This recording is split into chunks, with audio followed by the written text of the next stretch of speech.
What's going on, guys? So in this video we are going to be working for a change, actually, because normally we're either working on this 426 3-liter Whipple supercharged Dodge Dakota, or our Hellcat swapped Dodge Dakota, or our Hellcat swapped Ram, or our RV, but we are working on this Viper ACR. So if you guys have been following along or saw my other video, we ended up having an unfortunate event and broke the oil pan. So this car is extremely low and it's on coilovers, but the oil pan ended up breaking. It's the lowest part of the car, and unfortunately this is the very rare 10-quart pan. So that pan is no more. We're gonna remove it, but I did pick up this engine. So I also made a video for you guys on this engine. So this is a 2000 Viper ACR. Doesn't have forged internals, but has a bigger oil pan. This here is a 97, all forged internals. You can make in and around 1,000 wheel horsepower on a bone stock engine. So we are gonna be going boost, of course, boosted motorsports. We gotta go boost. So what we're gonna do for now is I wanna go through this engine and freshen it up before it ultimately ends up in here. This car is completely disabled right now since it has a massive hole in there. If you guys didn't watch that, let me cut to that clip right now of us in the aftermath of hitting the rock and just the mess that it made. So we were down the back 40. We were at Leadfoot City and we decided to take the back roads, right? Not a good idea. Not a good idea. Do not take the back roads. We were behind a tractor. Maybe that tractor dropped that rock. Well, there's a whole rock pit over there, dude. Oh. It probably fell out of another truck. So if you go over that hill, we got time. We don't have time. We got 13 minutes till Uber shows up. So we got this rock, which is all of 2.5 inches tall, and we've got a fragment of what was once my oil pan. And we've got a trail of oil, but this, you know that, like, but wait, there's more. This, we'll probably cut to Dennis's footage because I don't feel like walking back there. Dennis took a little video, and there is just a absolute explosion of oil right where the incident was. So let me cut to Dennis's video of the accident. Got oil down.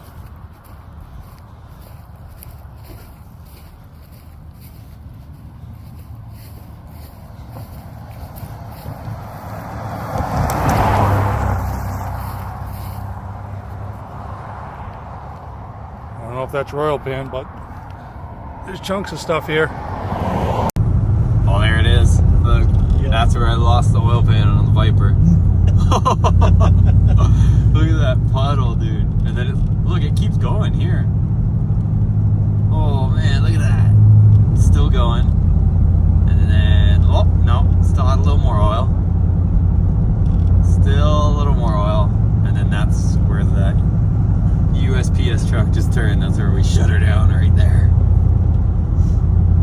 All right, so you guys saw the mess. When I heard the rock hit the underside of the vehicle, I was literally just focused on my oil pressure and seeing if and when it dropped. And when it dropped, I saw the oil can light flicker on the dash and I just shut the engine off. So the engine will be fine. But what I'm gonna do is, for now, until we freshen this up and go through it, I'm going to put this pan on here. The 97 is only an 8.5 quart pan, but honestly, I feel like we might have a little bit more ground clearance. And then ultimately at some point, I wanna make a skid plate for this thing because I don't ever wanna have to go through this again.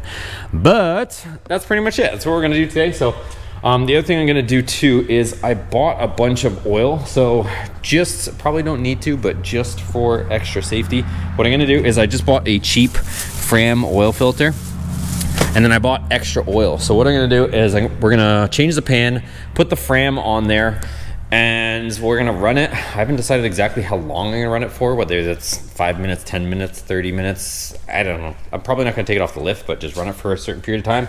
And then I'm gonna go ahead and put a brand new oil filter on here, an actual Mopar one, and we're gonna change the oil again. So we got the Viper oil filter. This is the actual oil filter for the car, but I don't wanna put like a $20 oil filter on there just to run it for 10 minutes. That's why I'm gonna throw the Fram on there if there's any potential dirt or something that maybe got lodged in there when the rock went up there. But it's got a pretty nice windage tray in there, which we'll see in a second. So let's start up the Hellcat Ram, move this out, and then let's get to work on the Viper.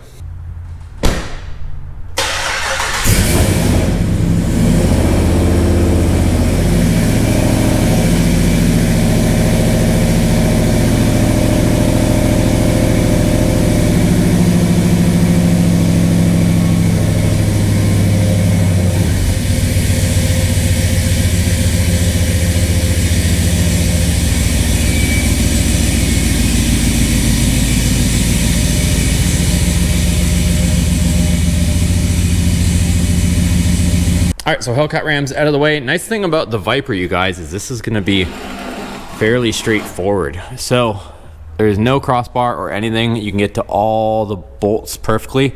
I might actually just spray this down and just clean off any dirt there, just so we're not dealing with any introduction of dirt, because I've never had this oil pan off, never had the need to.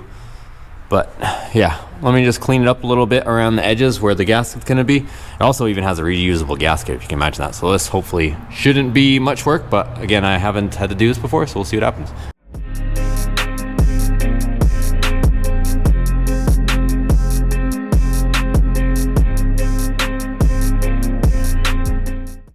All right, well, that was a lot easier than I expected. So like I said, just has a rubber gasket all the way around. So I'm just gonna wipe the surface. I'm not gonna disrupt it too much.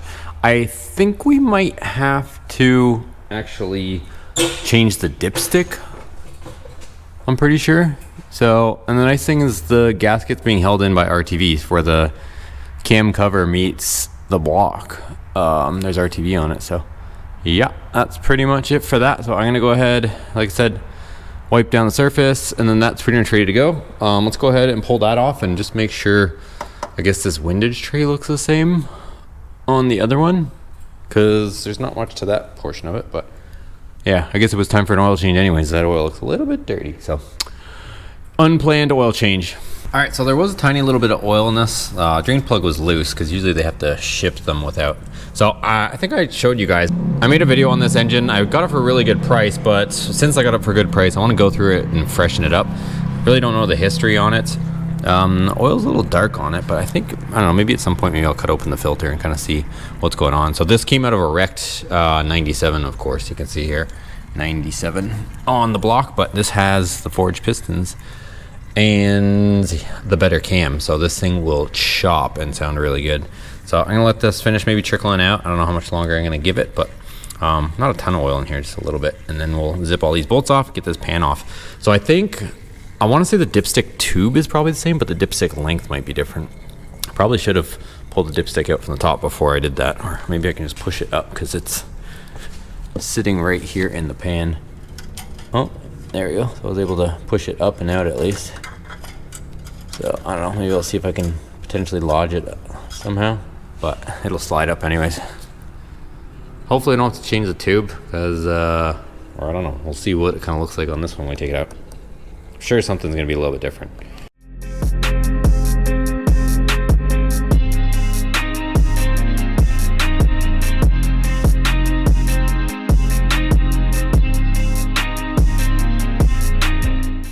All right, so this pan is off. Oil's definitely more dirty than mine, so I don't feel as bad about the color of my oil after looking at this. But I'm gonna want to clean this out a little bit better. So I'm gonna try to degrease this all. I'm gonna take off this windage tray. We'll see how well we can get this all cleaned out. The gasket ended up falling down with that. I don't know if somebody's had this pan off before or why it just fell off the block so easily, but it came down with the pan on that one. So anyways, let me get this cleaned up. I'm gonna take off this so I can get in here and just get all this junk out of here and just clean it up as good as I can, brand used, and then we'll be able to put it on. All right, well, it's taking a little longer than I wanted to, but I just wanna make sure everything is right. So I ended up taking apart the entire oil pan. That's the old one over there. Got the new one over here. I took it completely apart, took out the little screen in the pickup tube and cleaned it completely out. So now I've got a brand used oil pan and it's pretty much ready for me to put everything back in it, and then we can throw it back on here. So I'm gonna reassemble it. Here's the screen. I cleaned the screen all out as well, and then we'll be ready to throw the new one back up there.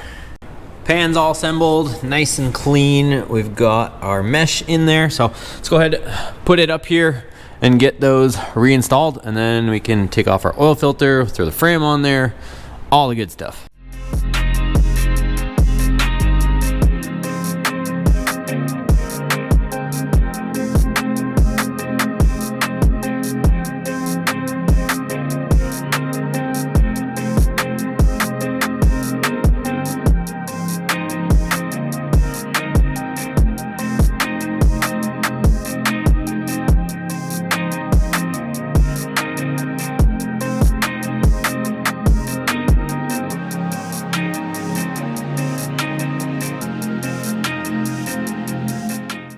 All right, so pan is now on, and I already know somebody's gonna say, why would you have your car so low? And, oh, why didn't you just go around the rock? Well, here is the other oil pan we just put on, and look, same thing.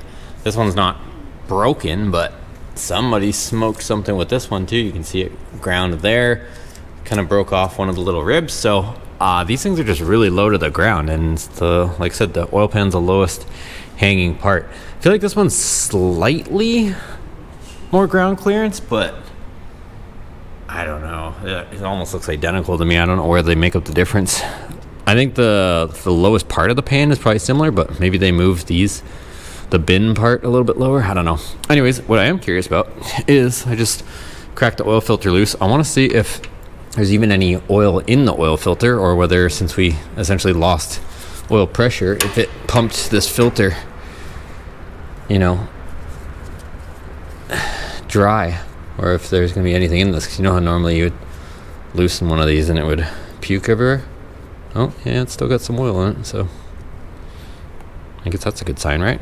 But, all right, well, we'll let this drain, and then we will switch it out for the good old Fram for now.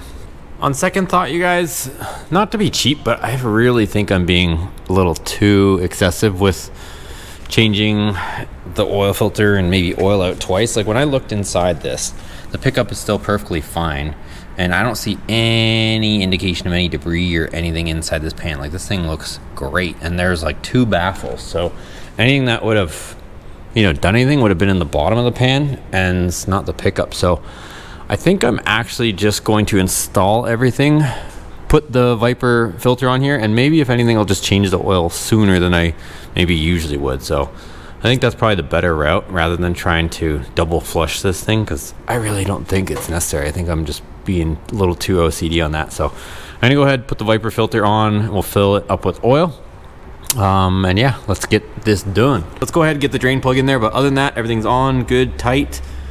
We've got our Viper filter on there, and I'm also curious to see if the dipstick length is going to be different between the two. They looked pretty similar hanging down when I was removing the pans, because this is hanging down really low. So we'll see if the dipstick length is any different, but we'll bring it down and fill it up once we get the drain plug in there, and then we'll go from there. All right, so car is down. I just pulled out the dipstick from this engine. So let's see if there's any difference. Here's this engine.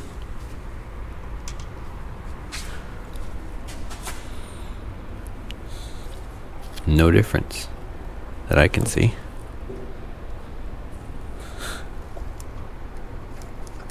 I think they're identical.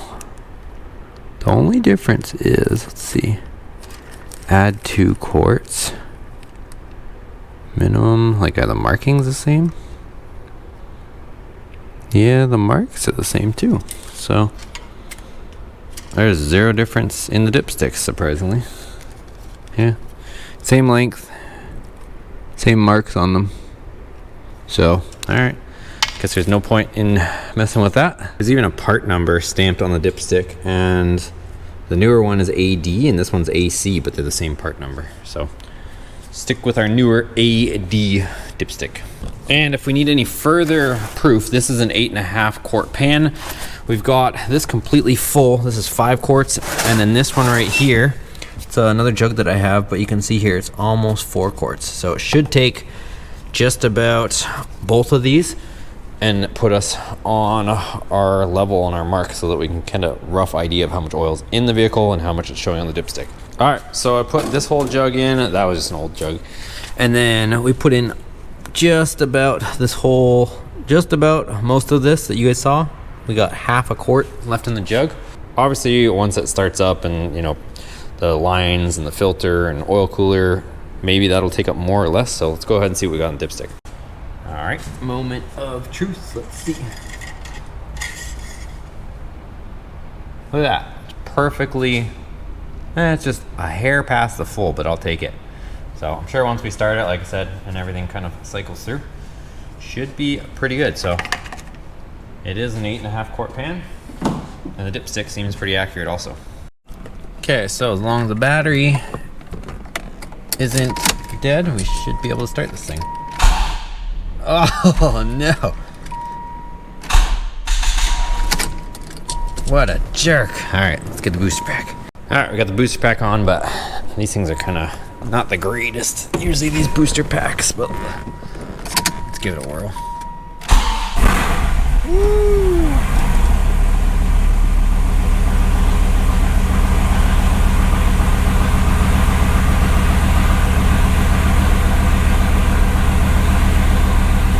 All right, we got oil pressure.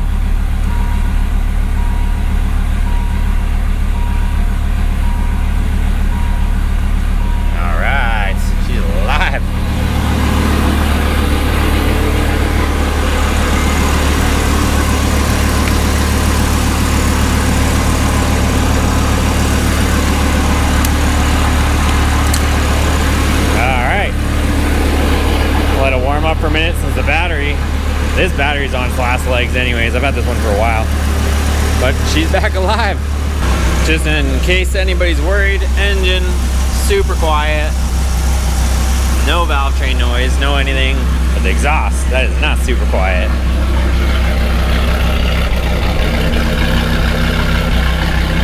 Heck yeah. So pretty much it, you guys. I'm gonna let it warm up, recharge the battery a little bit, and then we'll shut her down. Double check my oil level, but we got 8.5 quarts in it, so should be plenty. All right, so it's been running for, I don't know, 5 minutes or so. Temps are coming up, oil pressure's good. So what I will do though is probably gonna turn it off, put it up, just double check we don't have any oil leaks after using that reusable oil pan gasket. It should be fine. Lots of people do it, so it's just got that rubber already built into it. So, but we'll double check it, of course. So, shut it down, put it up, take a look what we got. All right, here she is again, dry as a bone.